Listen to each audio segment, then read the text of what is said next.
Welcome to the BFF Report. I'm your host, Mike B.A.K. Phony, and today we're going to be talking about Rift dungeons. Specifically dungeons. Last time we talked about PvP. Time before that we were talking about, like, you know, the other basic stuff, character creation and all that stuff. Yeah, you know, okay. So, this week, dungeons. There's 3 of them to talk about. We may have 4, but to be honest with you, we're probably only going to see 3. I don't even think there's even a 4th one out right now. So, this group you're about to see is composed of Lore, Jasmine, and myself. If you don't know Lore, he's the guy with the hair. If you don't know Jasmine, she's the one with the hair and the glasses. If you don't know me, I'm awesome. Balls are on point. The first dungeon we're going to talk about today is Realm of the Fae, and this one is located in the Guardian-dominated zone of Silverwood, which made the trip here as a level 20-something Defiant pretty interesting.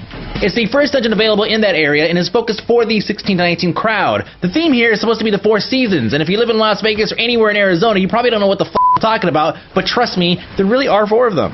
The boss/loot system is pretty standard, and by standard I mean it's just like WoW, oh my god, in that every boss drops a rare item and unlocks the next area. Speaking of, first boss up in the, I'm guessing, spring area is Trickster Malo, and he has 2 guardians that you should kill first, unless your balls are on point like us and you just swing wildly in any direction and still get the kill.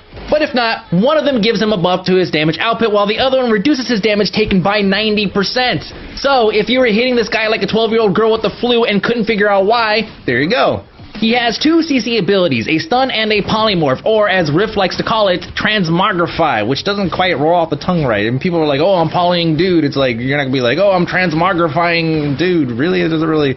Whatever. The next boss up is Legatum, and he is a frog toady type thing or something, and this fight is just stupid easy. You cannot, please tell me you've never wiped on this dude. All you have to do is just don't stand in the stuff that kills you. That's his only ability. He just drops down slime on some random target. Don't stand in it. You win. Third boss up and the leader of the Autumn area is Battlemaster Atrophinius, and he seems rather confused as to why you guys are here. We have guests, lads. Come, wanderers, and join us for some mead. What? Desecrate my mead garden? This guy has 2 abilities you should be aware of. The first is a frontal cleave attack, so simply have your tank point the boss away from the party and you'll be good to go. And the second is well suited for the Rifttoberfest setting and is called Drunken Rage, where he bro rushes a random target in your party. Moving on to the winter phase, I wanted to show you all how crazy well done this snowblind effect is. I gotta give props to Trion for not making weather a gimmick in Rift and making trees bleed profusely. Jesus Christ, blood everywhere. Once you get to the summit, you are greeted with a handful of mini-bosses who are all relatively simple to just burn through before finally getting to take on the Fey Lord Twill. Twill has only one direct ability where he freezes a random player. The other ability is rather indirect and is a small green effect that moves randomly on the ground. In most games, green represents AoE nature heals, so be sure to coach the casuals before starting this fight, otherwise they will inadvertently make this fight a little bit more interesting. Next up we have Iron Tombs, which, like Realm of the Fae, is the first dungeon reasonably accessible to Defiant players, roughly between the levels of 15 and 20. The theme here, if I may, is pretty much Return to Castle Wolfenstein the Temple of Doom Raider, The Mummy Returns, if that makes any sense. The first boss up is Mr. Ash Stone, who is a relatively simple boss, assuming of course you don't let his debuff stack enough times to one-shot your party. Outside of being pretty healing intensive, you shouldn't really have any issues with this guy. Next fight up is the 3 Kings, and you face each one of them individually before having to handle all 3 at once. And in a world where Rift Head-style sites didn't exist, what is supposed to be happening here is you and your party are learning what each boss does, and then applying that knowledge in the final encounter. In this case, Lyric the Ascendant has a healing ability, which means he's obviously the first one to die. Follow that up with Darabic so he doesn't nuke anyone in your party, and then deal with Humbart the Bold, who relies on a frontal cleave and is easily managed. Once all the bosses are down, a chest spawns in the middle of the floor, and that is where your loot is. A couple things before moving on to the next encounter. There are a few side quests that you can do here, one being a Ghostbuster-style holding and trapping of spectral phantasms, and the other, and this one is important, is the destruction of these stones. Now, pay attention. The more damage you do to the stone, the more mobs appear. If you have a pet that is on auto attack, or if you just feel like accidentally griefing your party, this will happen to you. This next part is pretty sweet. You have to move through this lower chamber filled with tons of mobs, and since you were obviously not going to tank your way through it, they have these orbs that periodically activate, killing all the mobs in the vicinity. There will be times when an orb shuts down before you move on to the next, so timing your group's movement here is absolutely critical. The final boss in Iron Tombs is Ragnoth the Despoiler, and this guy has 3 abilities. Gout of Flame, which is a single target damage spell, Chaotic Flame, which is essentially a cleave, and the last spell, which will almost guarantee a wipe, is called Flame of Ragnoth. Come near, hero. I can protect you from the Despoiler's foul magic. Oh, but yeah, then there's that ghost dude who protects you from it, so if you wipe to that, you better just reroll life.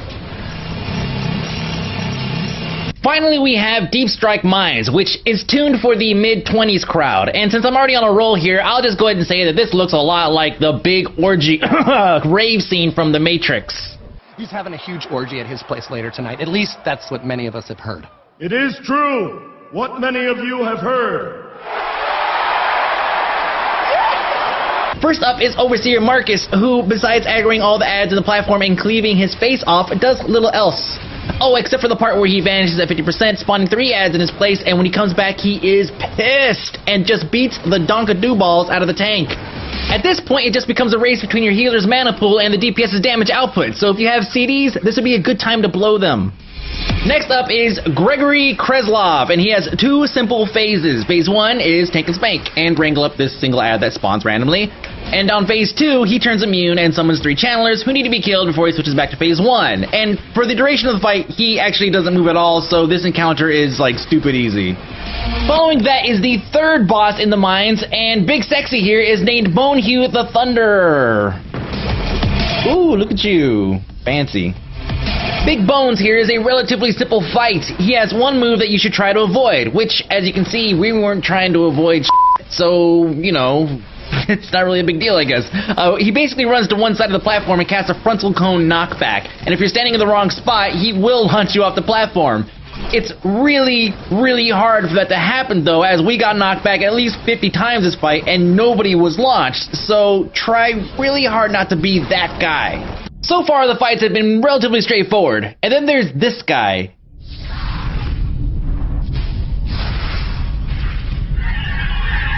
Gatekeeper Kaleida is, as you would expect, the hardest boss of the instance. But he is the hardest by a ridiculous margin. Keep in mind, these instances were brand new when we ran them, and for the most part, we're kind of figuring them out as we go along.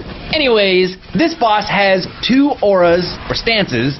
One is Earth, and the other is Fire. When he's under the Earth effect, he does some AoE cleave damage, but then he throws out this orb that follows a random player, so don't try to outrun it, and spawns a healing stone that will proceed to heal Kaleida until it is destroyed. Obviously, this means that everybody should switch to these stones because it will undo all the damage you have done to him during the phase within a handful of seconds. The Fire phase does relatively the same thing. Lots of damage, throws an orb, except the stone that spawns needs to be avoided because it will explode, and exploding fire stones are bad. Unfortunately, our DPS or our coordination, one of the two, was so bad that I had to literally jump out of the fight to res Sunday, my pet, this is awesome, to help DPS the healing stones. That was actually making a difference during this fight, was actually having Sunday out there DPSing down the stones. Good job, Sunday. So there goes another episode of Rift Stuff. Again, what do you guys think, man? Like, have you guys pre-ordered yet? Like, what are you guys doing, man? The release date's coming, like, freaking soon. So are you guys pre-ordering? Are you guys gonna play Rift Your Face Off? Are you guys gonna be part of the advanced thing? I mean, like, you know, what's going on? Let me know in the comments below. Hit me up at Twitter or whatever. Blah, blah, blah. Why am I talking in this voice? I don't know. But I'll see you guys next week. Peace.